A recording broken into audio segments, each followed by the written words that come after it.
We begin in the name of Allah, the most compassionate, most merciful.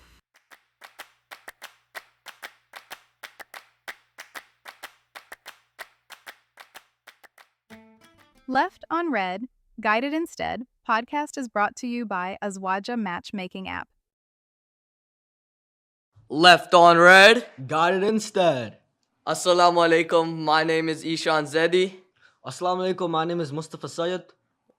Today we have some special guests. One is a fellow youth member that lives in Ottawa. His name is Taki.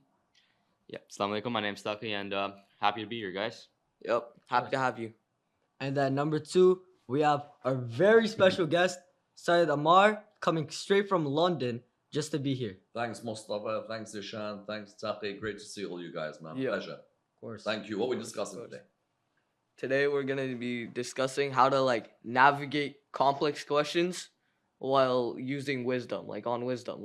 Some questions are too hard for us to understand, and we have to find a way to really answer those questions without stuttering and So what's the questions you get asked the most as Muslims in school at the moment? Give me an example. Taki, give me one example question you always get asked. Beside the fact that they're surprised that I'm a Muslim, it's just mostly just is it hard, or how do you survive through Ramadan and everything like that. I get the not eating for 30 days straight, no iftar sort of question. Do you get anything, Mustafa, outside of fasting? Is there any other question they ask you? These questions, they're not too difficult to answer. The questions I get are how do you prove Allah is real, or how do you prove the Imams are real, or that they were this, that. Interesting. I like to go off I have an analysis for this. I go off of one object. I say, name any object. Who created that object? Who created that person? Who did this? Who created that? Who created that? Until you finally get to the point where there's nothing else to say. You have to say God. I mean, you could try that, but then you got the atheist there go, oh, how was the Earth made? Oh, asteroids made the Earth. That's not Who caused the rocks asteroids to hit the colliding Earth? did not make the rocks. Earth. Oh, or how were human beings made? Oh, monkeys, blah blah blah. How were monkeys made?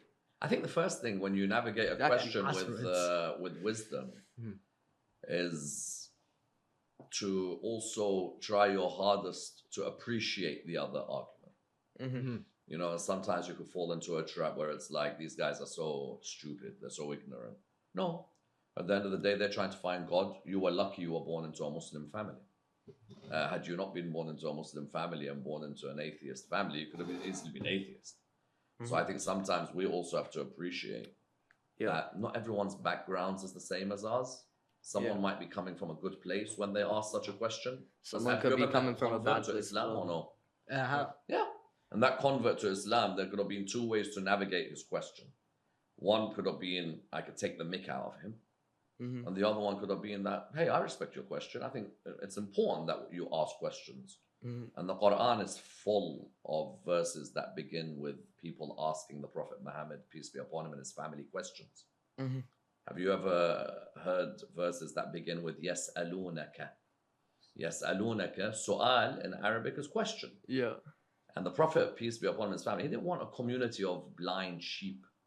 Yeah. You know what I mean? There's a lot of people who are just I pray because my parents pray, shepherds. Otherwise I don't believe in none of this. We need shepherds. MashaAllah, lovely line. That could actually be the phrase of the episode. We need shepherds. That's a lovely line. Well done. I really like that line. Yeah. But we also at the same time need to learn to answer these questions. Yeah. It's good sometimes when someone asks you a question that stumps you, where you're like, I don't have the answer for that, because it makes you go look for the answer. Then when you find the answer, you're like, I'm super confident now that I found the answer. So I don't know if any of you ever had that moment in your life. I have. Plenty of times. Yeah. Give me an example. Time. So this one time, one of my Sunni friends, he asked me, oh, why do you guys beat yourselves? Why do you guys do this?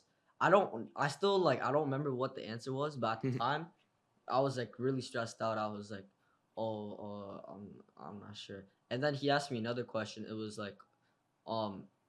why do you guys curse the Sahaba? Why do you guys do this? And then I couldn't give him a straight answer. So I did some research. I did this, did that.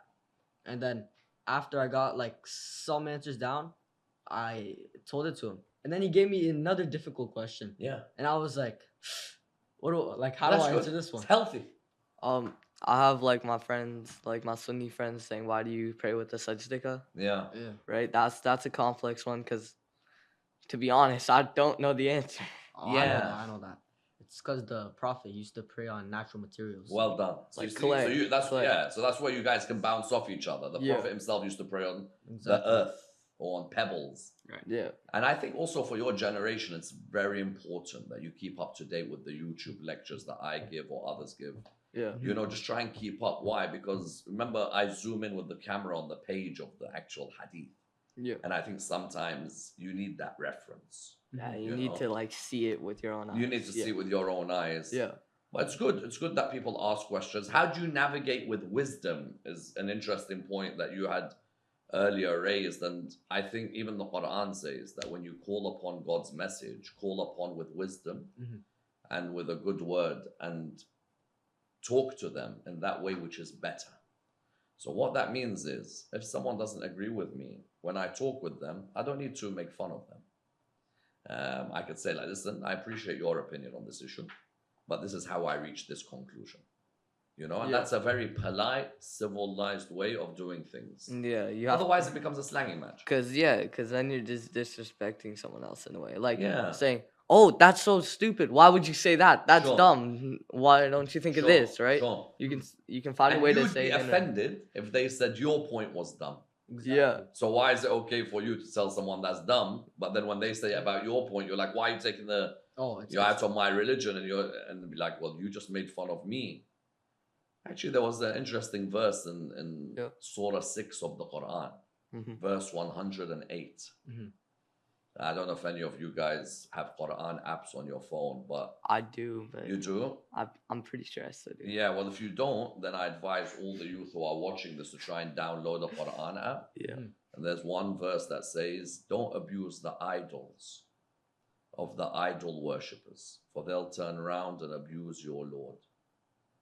Yeah. It's a very interesting verse because it's saying, if you start abusing someone's beliefs, they're going to turn around and abuse yours. And Muslims don't like it when people attack Islam, but they find it sometimes normal to be like, your religion's all false and messed and wrong. Yeah. You know? But I feel like also at the same time it says like in Islam to respect everyone no matter what.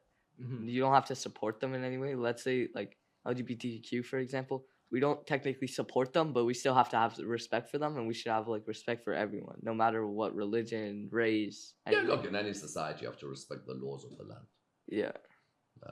You live in this country, you have to respect the laws of the land. And people can agree to disagree. The two main political parties in any country, one might be more liberal, another might be more conservative. Yeah. And they have their own worldviews, and in their society, they may agree to disagree on certain things, but it should never go towards, navigating complex issues with violence or anything like that. What do you think, Taqi? We're all different. Yeah. What do you think? How about you, Taqi? I think, it is like that, where like I would sometimes see sometimes see people even sometimes tell me that like Islam is like a dumb concept and whatnot, and like sometimes I would want to like just like attack whatever they believe even if I don't want to, and it just sort of just puts me on the spot where it's just like how do I like respond to this? Do I like attack him, or do I just stick to my own, or like just keep silent? And yeah, sometimes it's hard to play defense for someone that's constantly attacking. It's like basketball. Yeah. It's not easy at all, and each person is a different ball game. You've got some guy who's really rude, but you can have some guy who's so respectful, who's not Muslim, but they could be like, I humbly ask this question. I don't mean to disrespect you, but I just want to understand more. So the way you approach both is a different context. They want to have a true conversation versus like you want to like. Yeah. And you just got to maintain. You got to ask yourself, what would Ahl al-Bayt do? Yeah. If they were in this position. Would they walk away from the situation? Would they treat them with respect? Like you Sometimes, have to find. by the way, this walk away concept is a very good point you raise, because Quran says, when the jahil, when the ignorant speaks to you, or when the ignorant would speak to them, they said peace, which means talk to my hand. And the whole idea of when someone's ignorant and they're ranting at you, if you start ranting back, no one's winning that debate except the jahil. So best thing sometimes to do is listen, let's just leave it there. You clearly are not listening to a word I'm saying. You just got your own opinion. Because sometimes you can end up having a shouting match that could become even worse for you and the religion you represent. Islamically, if you get into an argument with someone and they say something and you say something back, they already won that argument.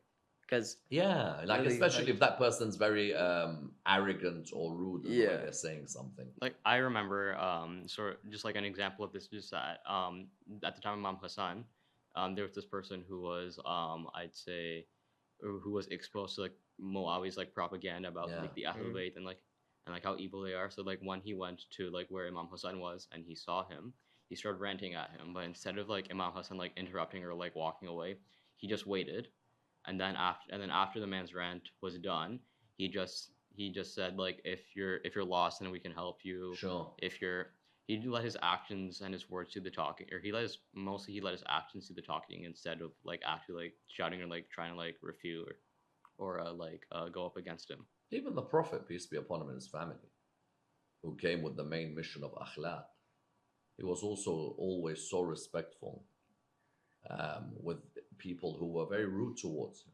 Amongst his own companions, there were people yeah, who raised their voice. If you read Surah Al-Hujurat, Surah 49 of the Quran, Hujurat are let's say your bedroom, and they would like call him from outside his house. Hey, come down, Muhammad, come down, I need to chat to you.